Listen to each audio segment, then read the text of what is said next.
Hi, I'm Senshu, one of Sokuzan's monks. Sokuzan offers his wisdom tirelessly with complete love and devotion. If you value these teachings, Sokuzan, the mandala of SokukoJi, please consider donating at SokukoJi.org. Thank you. Good morning and welcome.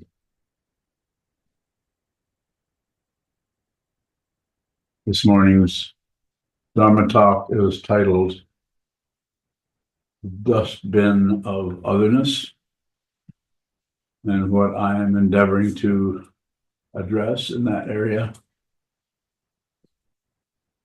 is everything else is maybe usable, maybe you can do things with it, but it is basically other. It's over there. And so the idea there is to acknowledge that.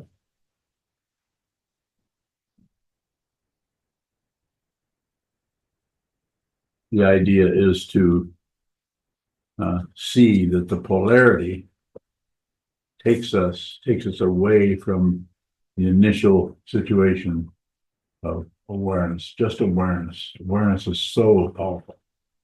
And I wish to encourage you to see what this is yourself.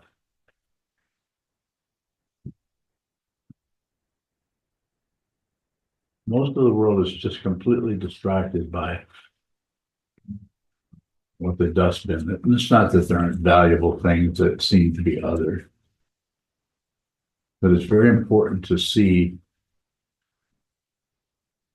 that we polarize, we pull away into some kind of otherness that is right or wrong or should be or shouldn't be, and so on. Sitting practice of meditation will help you over time see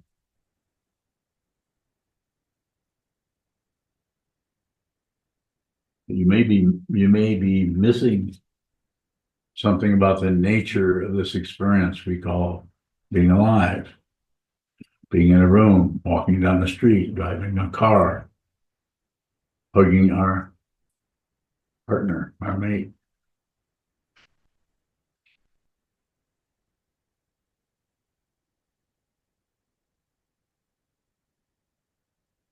So, and of course, I'm very biased. I'm encouraging you to spend a lot of time by yourself. Isolate yourself from everything else, just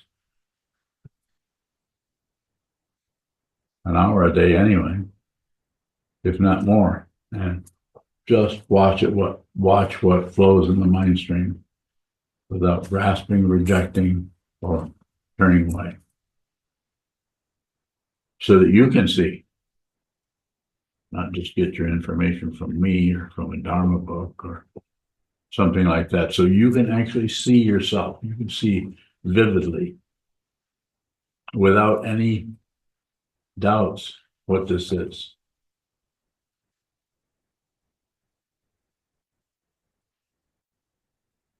It's possible.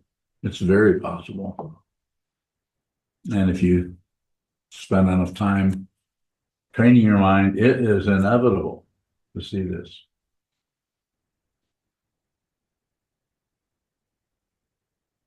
The powerful illusion that something is over there or back there in time or ahead in the future or some other situation, other.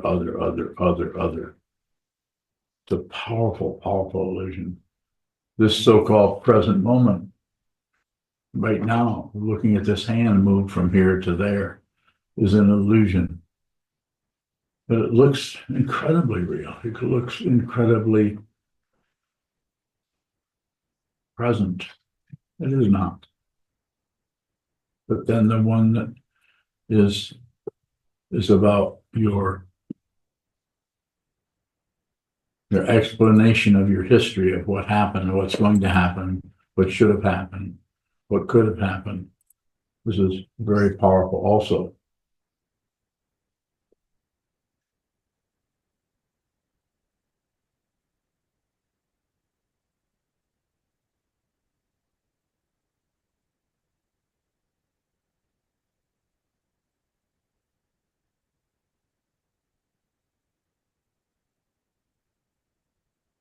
So I could chatter away for a while longer. If you have questions now, I can take them now, or I continue to talk.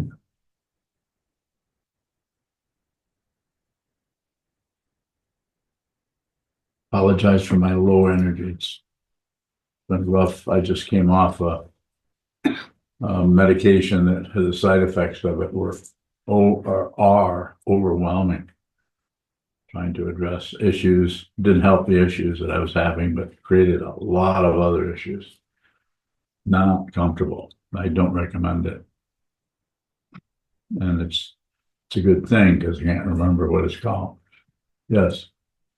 Shadow bowing, when we're seeing other in the form of blame, can we turn that back around and see our part in that bowing? Say more. Shadow bowing. I'm just wondering about how to take responsibility, or if we can flash on our responsibility in the projection. You're responsible for everything. Anytime you go like that, you're perpetuating the illusion, you're perpetuating the suffering of yourself and of others. Don't blame anybody. Is that what you're asking about? Don't blame. Not a good idea. Even though it looks that way, it looks very convincing, like someone is causing how you're feeling, or you're just not true.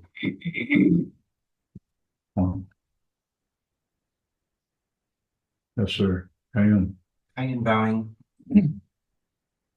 The other day, I think maybe it was in one of the as it is practices or talks, you were discussing the way certain practice modalities like EMDR are used to excavate the so-called past. Yes. And that consciousness actually protects us from the illusion of I the did say past. that.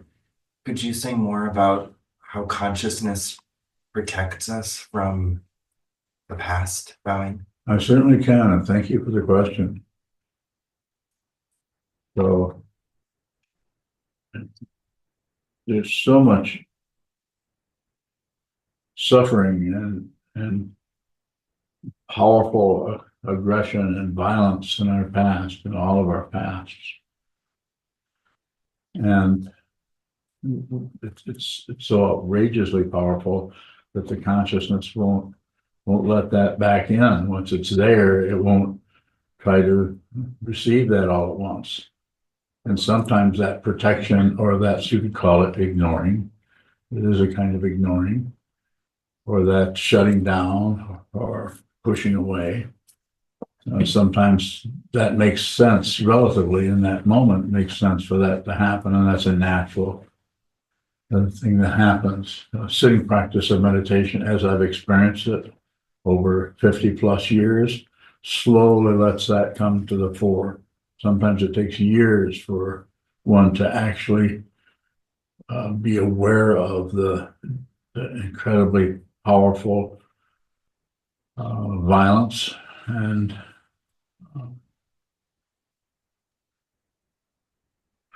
violence is a pretty good word, and abuse, you use that sometimes misused word, to just slowly come forth, so you can do that gradually. Whereas something like EMDR, I'm sure that has its uses and it's a powerful technique, but to have EMDR go in and just go right in and just grab something and pull it out into one's consciousness could be extremely challenging, difficult for someone to, and could be result in being re-tortured, so to speak, by it when the person isn't ready for it. But the person who was controlling that, the so-called facilitator of that process, might be just trying to get results. Their motivation is just trying to get you to look at your past, no matter how horrible it is. And the success part of it seems to be, did you look at it? Were you able to see it, or regardless of how you feel about it? So I'm not sure if I get close to what you're asking about. Yes, Kayan bowing. I've heard you teach, don't abandon the obscuration for what you think it's hiding. So is the impulse to go back into the past and pull something out, is that the ego trying to fix a problem? Well, you probably said it as well as I could. I think to some extent, just be very slow about it. Sit down, as you heard me say thousands of times, hold still and watch what moves. And then that, because dependent origination is very powerful and very accurate, then what you need to see at any given time will wend its way forward into your consciousness out of the incredible matrix of otherness showing up as dependent origination across Pratyutya Samutpada. So that will show up because you're actually looking at it. You're kind of saying, I'm willing to look at this. And that is, it's not separate. So that will start to come forward if it's necessary to even look at that. Trungpa Rinpoche once said, what you need to look at is available right now. You don't need to go back into ancient times and drag something forward. It's available right now. And I feel from studying with him that what he was saying is that kind of what I'm saying is that my perception of it is that if it needs to be there in consciousness as an item, then it will be there. If it doesn't need to be, it's okay. We only have eyes in the front of our head. We don't know what's happening back there. Yes. Kayan, bowing, could the slowness of that process be characterized as kindness?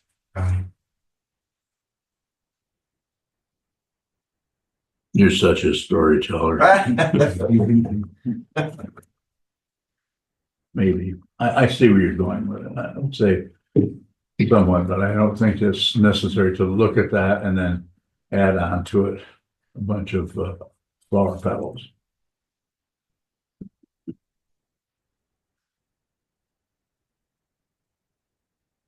Yes. Shoto bowing. I don't remember the exact translation, but in the Platform Sutra, Huineng says something like, I don't see the shortcomings of others, I just see my shortcomings. Yes. How are the shortcomings we're seeing in other people's ours? They're yours. It's a projection. I don't care what Huineng said. They're yours.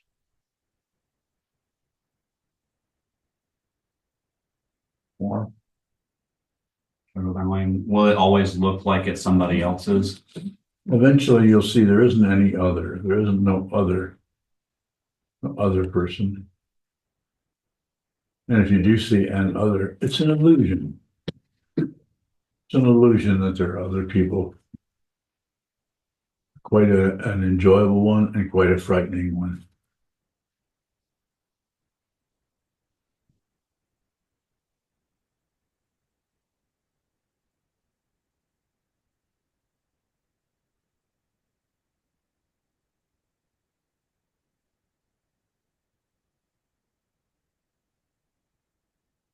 I noticed that you're really, really separated. I was looking for Kenzan. I said, where's Kenzan?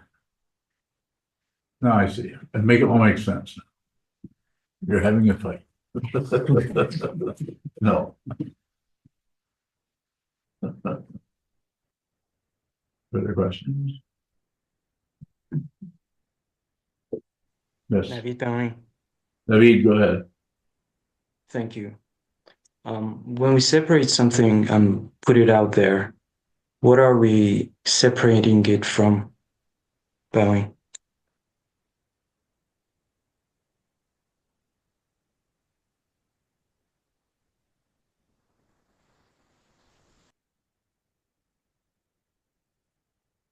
I could respond to that, but I'd rather have you say a little bit more about what you want to know. And I heard what you said. David Bowing. Yes. I was wondering, when you say, when we separate something from ourselves, I'm wondering what is the source of that separation? What is that separation from?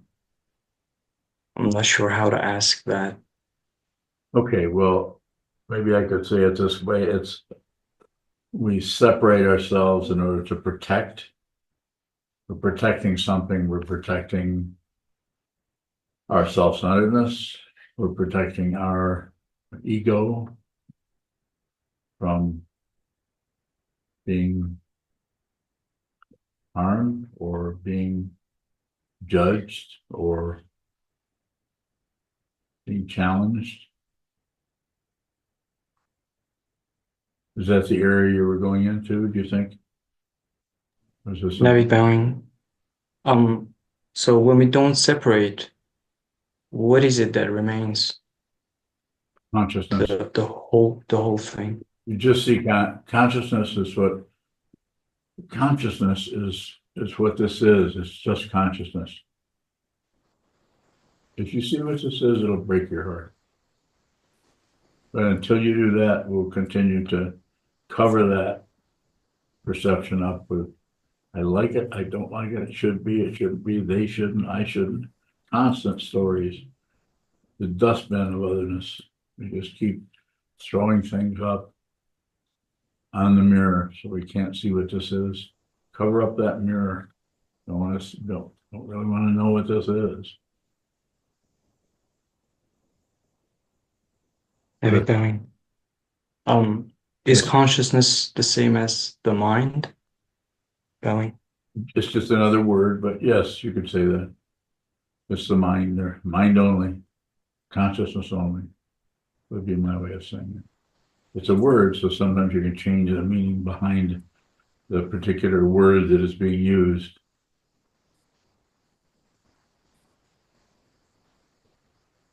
Thank you.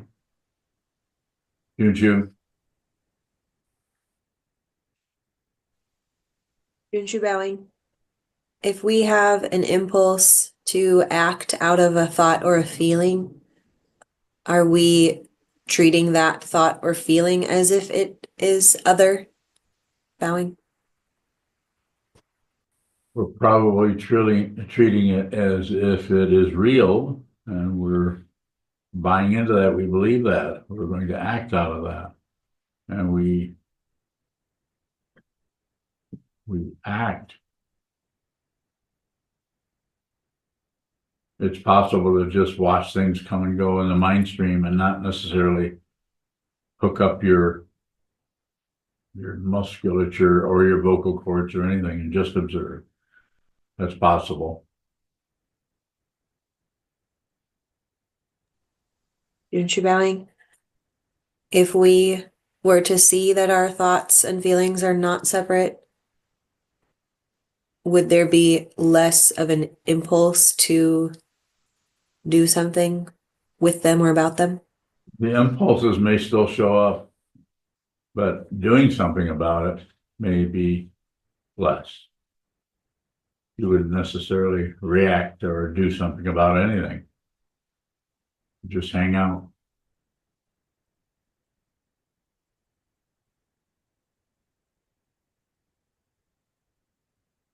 Biyun bowing. Yes. What is the heartbreak that you're speaking of? The suffering that people who feel they're correct and they feel that they're right, and they feel that they've been wronged, and they feel, and they're willing to elbow everybody in order to get their way. Heartbreaking. See that people, in order to get rid of their own negativity, will torture others, will actually harm other people, and will flail around in order to get what they want, which is some kind of maybe revenge or something like that. It's just heartbreaking to see that and see that you can't, and it's all over the world, see that you can't really do anything about it. The only thing that you can do is to not do it yourself. And sometimes if you're in the position of being a teacher, you see people that are willing to validate their own emotions and their own aggression. You might have to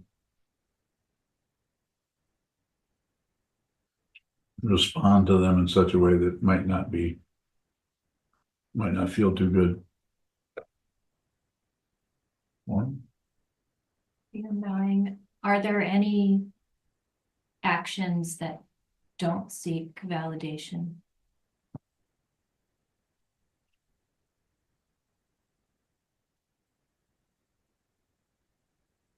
I think so. Most actions are looking for some kind of result, and along the lines of what it looks like you're asking about, or validation, or people approving of what they're doing.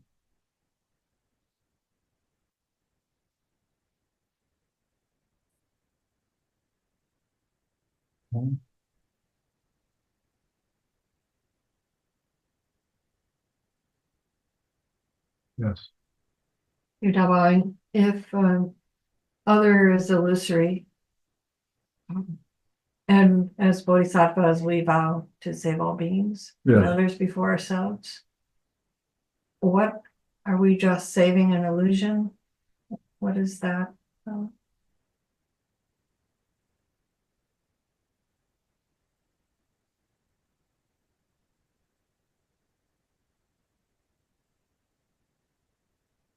I don't know if I would say you're saving an illusion. You're putting others before yourself in the sense that those others are suffering because they believe in that otherness. They believe in that illusion, and they're flailing around trying to get away from the suffering.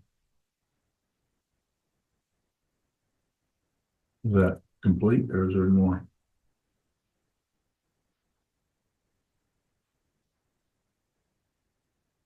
You're not buying, so we vow to stay here or to return until there are no more beings to save. Or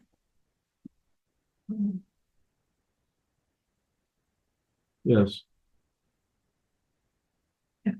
if these are we somehow perpetuating the illusion there? It's not a complete question, but I'm lost. Well, How do you mean perpetuating it? Say a little bit more. they're going continuing to project otherness onto people that may or may not need our saving or our help. So it could be. That's just part of the dustbin. Confusing. One that should be controlled. Should we stop that? She's doing that to him. Should we interfere, or should we watch what's happening? We're constantly confronted with all kinds of shouldn't situations. Less is going to be better in that situation. It's not that there won't be some time when you perhaps should have acted more, and other times when you maybe didn't need to act at all. A sort of related question would be in the sadhana. It says, I've been fool enough to think that I own my own projections, something like Yes. that. If we don't own our own projections, is that just dependent origination?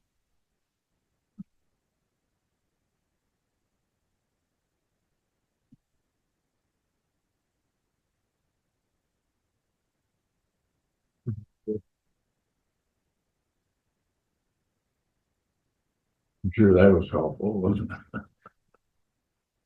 It's a good line. That's one that would be good to contemplate that line. That's a powerful line. I have been fool enough to think that I possess my own projections. Fool. You know what that means? To think that I possess my own projections. I want to look really closely at what projections are.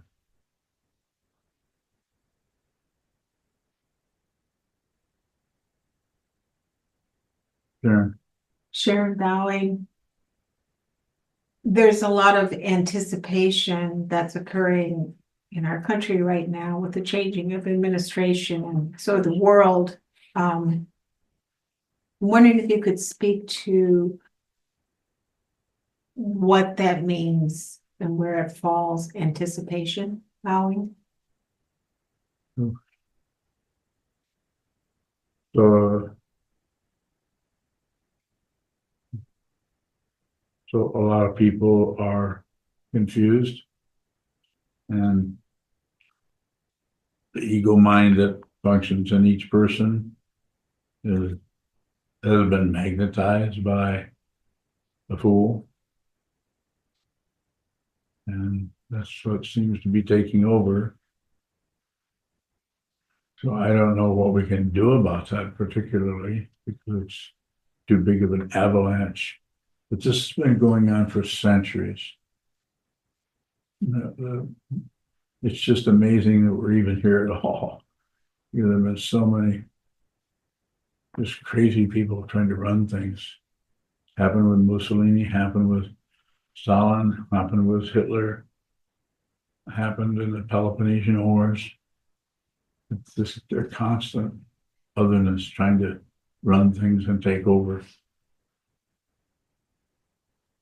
And all I'm saying is all you can do really. I'm not saying you couldn't do something politically if you ran for office and did something in that area. That's very possible. But I'm biased. I'm very biased in this area. The very best thing you can do is spend time. You have a living room, you have a bedroom, probably have a meditation room. Spend some time sitting still, watching your mind stream come and go, and watching the way your own oligarchy is trying to get control of that.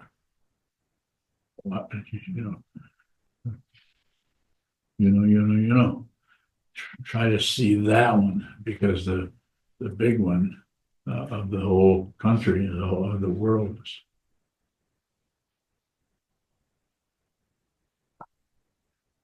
very hard to see that and be responsible, have some responsibility for that big one, where that person has so much, for lack of a better word, charisma, in the negative sense of it touches everybody's, the ego part of each person's mental structure. It triggers that area, and people identify with that because they know that their own ego mind, self-centered mind, greedy mind, can't get any power by itself. They don't have the guts to be self-centered. But here's somebody who has the guts to be completely self-centered and myopic and a dictator. And so all the people who have felt insulted want to be on board with that, so they vote. That's the way it looks here. But we don't have to do that. You're going to actually train your mind to see clearly. Is that helpful? Or more? Sharon Bowing, that's very helpful. I'm intrigued by the word magnetism.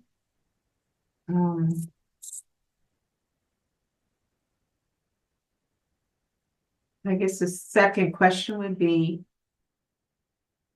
I think as always, whether we're anticipating or sort of sensing heartbreak, that type of thing. This is return to the cushion and train the mind. Bowing. So it's not that you couldn't do some other things too, but I think that will come up as we go along. That's an overwhelming situation that person has taken on, and it's As long as he's fighting to get it, it works one way, but as soon as he gets it, he was voted in. Now he has to do that.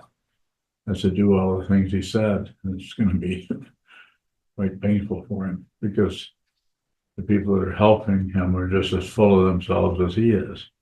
Maybe more so in a couple of cases, especially with the billionaires. He might not have all the control he thought he had. Oh.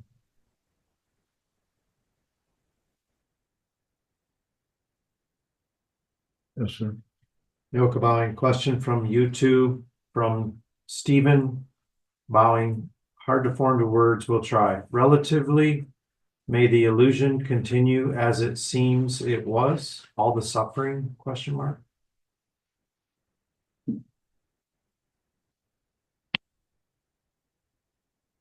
You read that again? Yoka bowing. Relatively, may the illusion continue as it seems it was? All the suffering.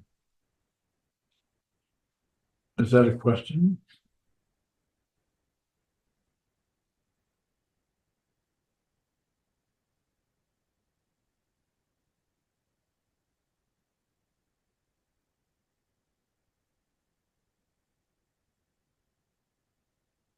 Yoka bowing. I'm not sure what it's referring to. Yes, well, I'll treat it as it appears over here as yes, it'll continue. It's an illusion.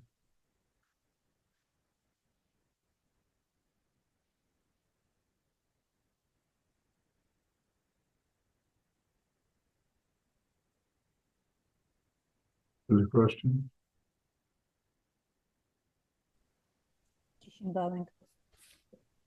What perpetuates that illusion? Pardon me? But what perpetuates the illusion? Bowing. Just causes and conditions. This happens and that happens and this happens and that happens.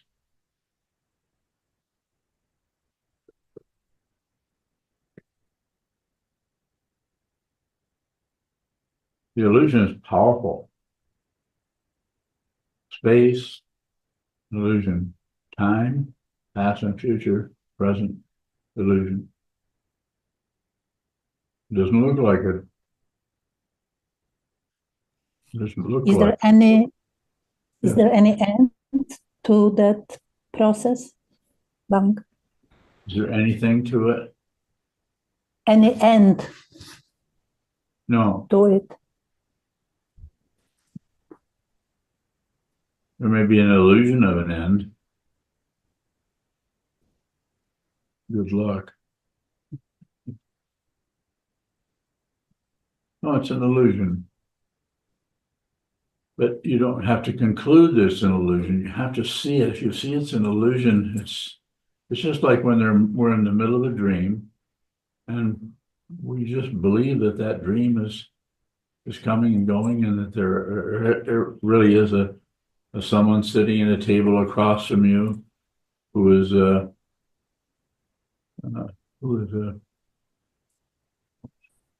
figure that is unreal. It's an illusion. That person is there at the table, and you have in the middle of the table you have a pile of gingerbread. And then you awaken from the dream. There's no gingerbread.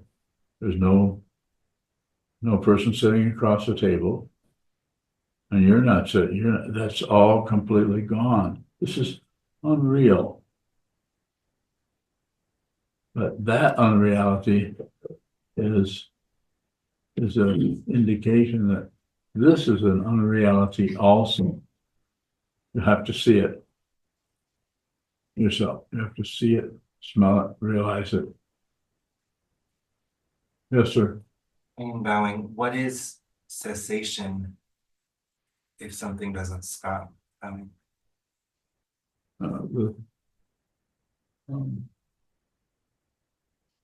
Was that the third noble truth is cessation? Life is suffering. The cause is desire. The goal is cessation. Is that it?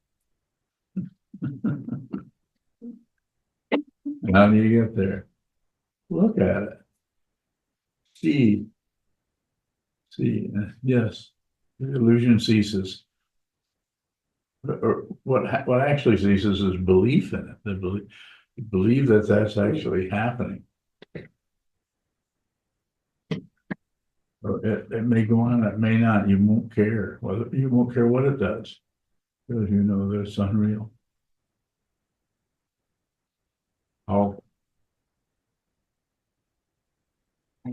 So going back to what Yudao was asking about the Bodhisattva vow, is the vow to save all beings a preliminary instruction until the illusion of otherness? it certainly is. Thank you. Um, Yes.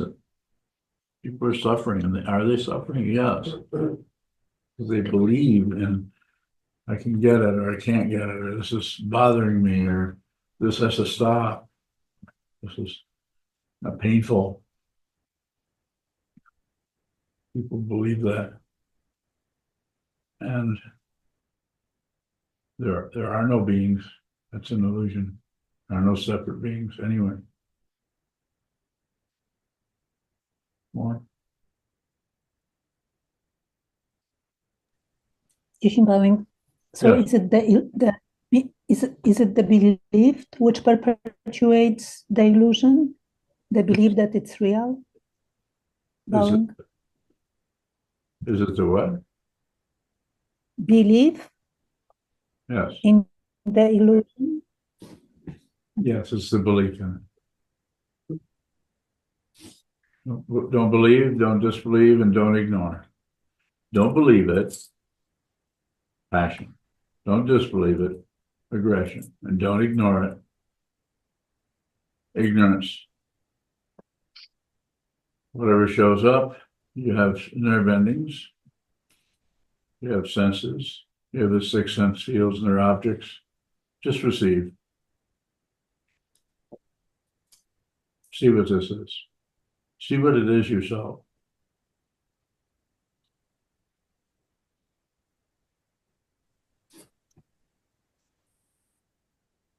Natsumi bowing. Is it possible to have intention without awareness?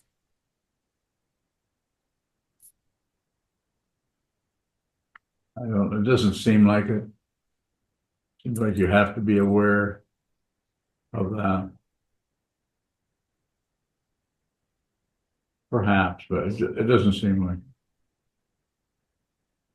If something arises and in retrospect it appears as if it were summoned by the illusion of the past self, what is that? Again, is it what? Again? If something arises, Yeah, something arises. and as you look at it, it appears that it was something that you asked for without realizing that you were asking for it before. Like you asked for a bologna sandwich, but you didn't really know you asked for it. And suddenly it appears, and then you realize that you have a bologna sandwich that you didn't ask for. Maybe it's more like a lesson. Okay, that's where you're going. Okay, you're sitting there at home, and then suddenly you get some kind of a teaching Yes. you didn't ask for. Okay, well, I'm not trying to mock you particularly, but I'm just trying to get close to what it is you want to know. Could you say it more succinctly than that? That's a fancy word, succinct. I have no idea what it means, but I like to use it a lot.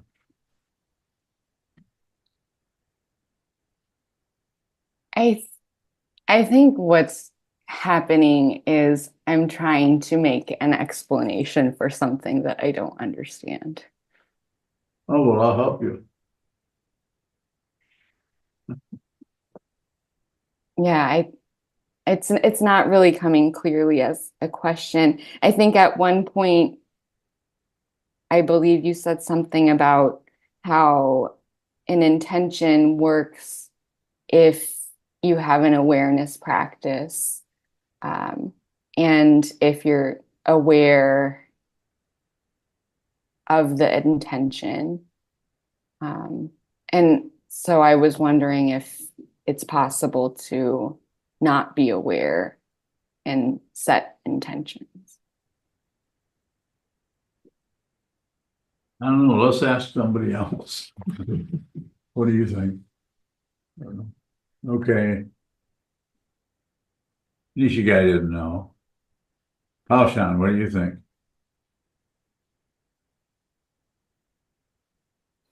I'm still stuck on giving you a definition of the word succinct right now.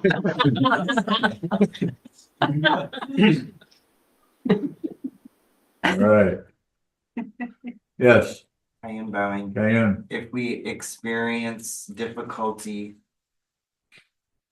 either in our lives or from the Yes. teacher, and we just say, oh, it's a teaching, is that a cover-up? It could be, yes. To not be clear about it and just go to that rather than actually look closely into what is actually happening. I think so. I am bowing. How can we go into the content of a difficult situation? Try to get some understanding without clamping down on a conclusion, bowing.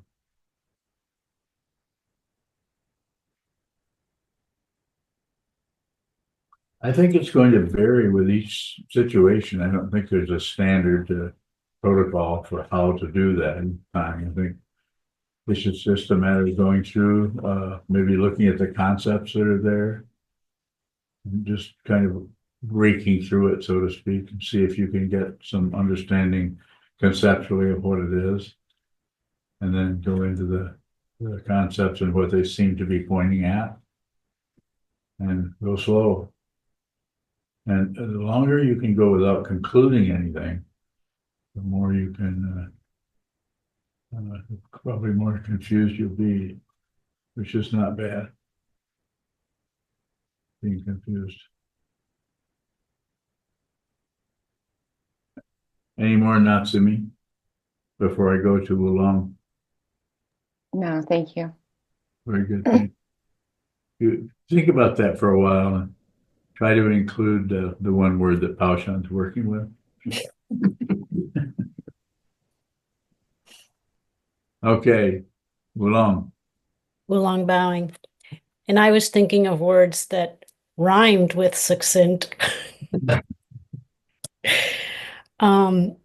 You have in the past and ongoingly as a suggestion in working with dreams said, before you go to sleep, I remember my dreams and I write them down. Earlier, there was a reference that consciousness protects you. Is when one doesn't remember their dreams, or they do remember their dreams, could that be a form of consciousness protecting? Yes, very much so. Very much so. Thank you for that. The dreaming is a way of kind of a clearing out process of going through negativity that's arising in the consciousness. So yes, it's not that you couldn't go in and endeavor to write down your dreams, or there are processes whereby, for instance, if you just suggest to yourself, I will dream tonight and tomorrow I will be able to remember what my dream was.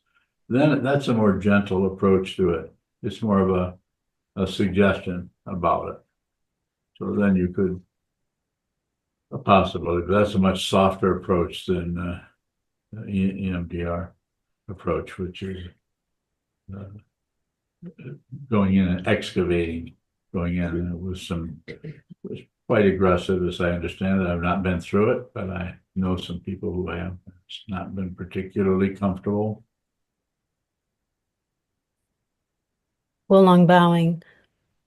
when you do that practice and you go days without remembering a dream, and or you have a nightmare or something that you wake up rattled from, how do I work with that and respond to it without adding to not the frustration of not remembering the dream and or being rattled? In both situations, very important, in both situations, just be aware of that. There's nothing to correct there. Being rattled is fine. Just be aware of being rattled. So we're still living in a we're not living in a completely pure realm. This is a very, very distressed, complicated realm of consciousness, human beings, which is it's very, very difficult to live here, to be a human being. But whatever shows up out of just the spontaneity of the present moment, as we sometimes call this, which may be the present moment in the dream, the present moment in your morning coffee, or interacting with your partner, whatever. Insofar as you can, just receive that, rather than leaving what you're receiving for what you think about it, what you can conclude about it, how you can manipulate it, or any of those things. Just receive it. It's just like weather, only it's highly personalized, but it's like weather, just how this looks, how this feels, how this tastes. And it's, if I could be so bold as to make another suggestion, you could ignore it. You could enjoy it. Enjoy your life. Don't miss your life. If it's coming your way, you have it coming. Wulong bowing. Highly personalized weather. What a gorgeous oxymoron. Oh, Thank you. highly personalized. That was a really, really personalized hailstone right in my head. Is there another question in here?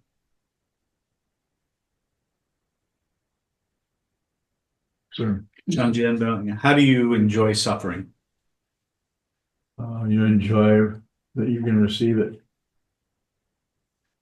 You notice that you're not feeling so good.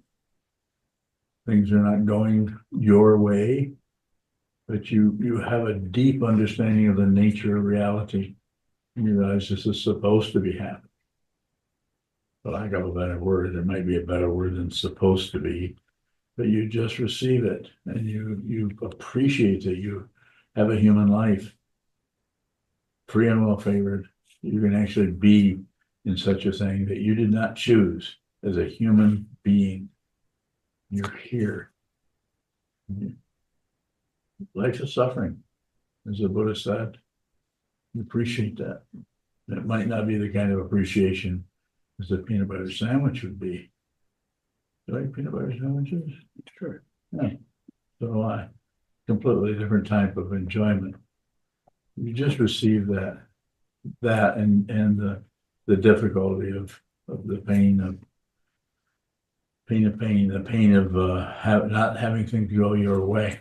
You want this to happen, you want this, and it just doesn't, it's not working, it's going the other way.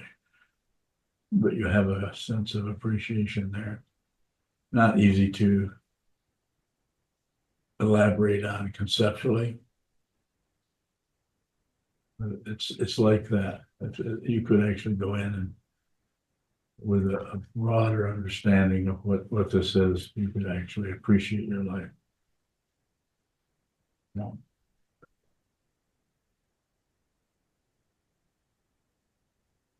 It won't be the kind of appreciation or enjoyment that a 14-year-old gets, but it's a human being that is mature and understands what it means to be a living being. Deep understanding. Yuhong bowing. You know. I have a question about intention. Go ahead. Yes, if the intention is personalized or highly personalized, I often go either, could be extreme or too loose. My question is there a balance to return to the intention? I can say more if you're. I would like more. Sure. 于洪报应, when I return, when you say just simply return, if I break down the process, if I remember, I often return with very extreme aspiration, which shown up could be very taking things personally. Just this is a return. Very, I don't know, very tightness, shown up very tightness, and also the grasping of just return. Sometimes too loose could shown up not wanting to practice. So I'm wondering, when you say return, is there any ways and how to return? Bowing. So when you return, be very aware that you may have presumptions about how that's going to look, and that you have an expectation about how it looks, and maybe have some disappointment around that it's not looking like you thought it was going to, if you did do that, if you returned. So, and just the way I say it is just return anyway. Just come back to it anyway. Whatever you come back to is just, it. It has its own credential, has its own validation. It's just whatever it is, that's it. Thank you. I think I'm still have difficulty of, seems like a person needs to return or wants to return. But what you said is very helpful, Bonnie. Thank you. Certainly. Other question in here? In the Zendo? Sir. Question from YouTube. Yes. Martine bowing. Is others a different form of ego? Bowing.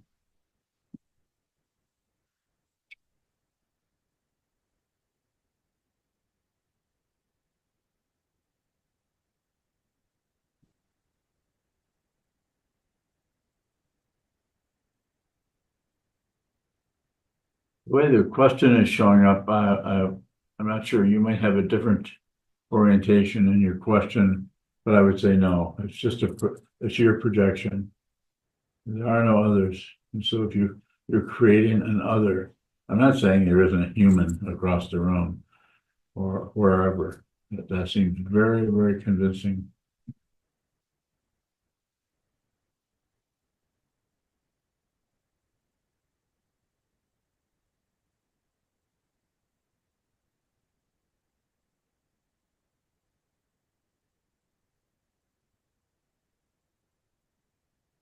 Is there a final question before we close?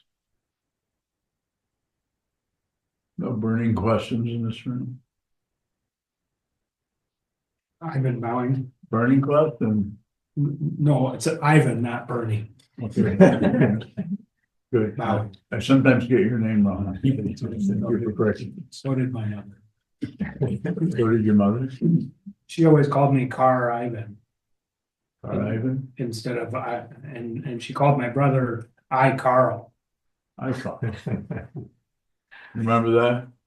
Hi, Carl. Okay, go ahead. Ivan bowing. Yesterday you presented the concept or the lesson of the I mind. Yes. I'm not sure the exact term, but is there any application to that in a setting other than looking at artwork?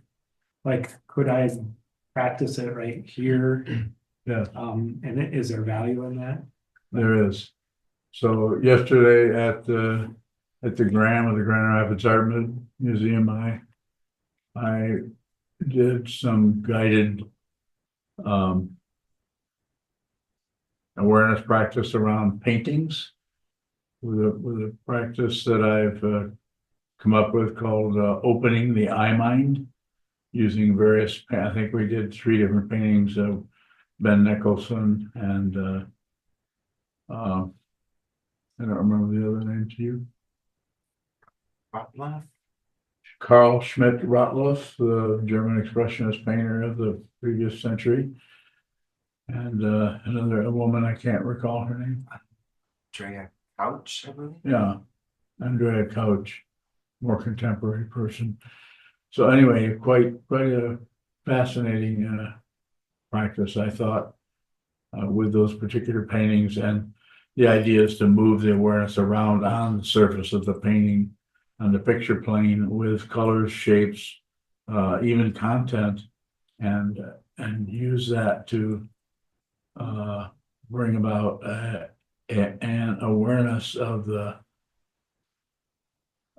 how that particular painting was arranged or composed, very much like a symphony.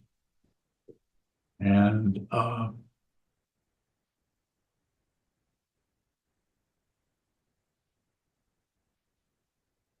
would say that that's possible. Those same techniques could be used to use what you're looking at and to be aware just through the sitting practice of meditation that will start to arise spontaneously.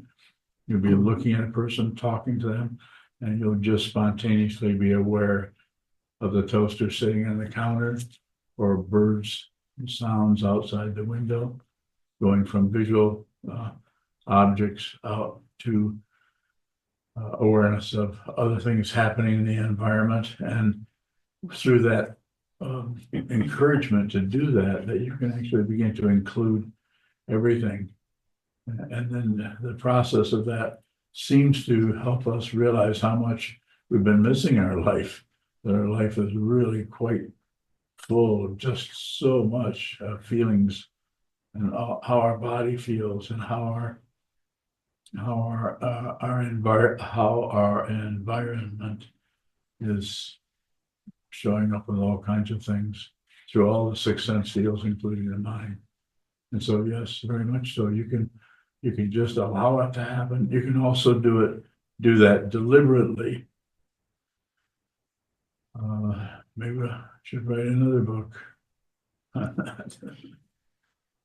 Opening the life mind. You can help me with that, will you?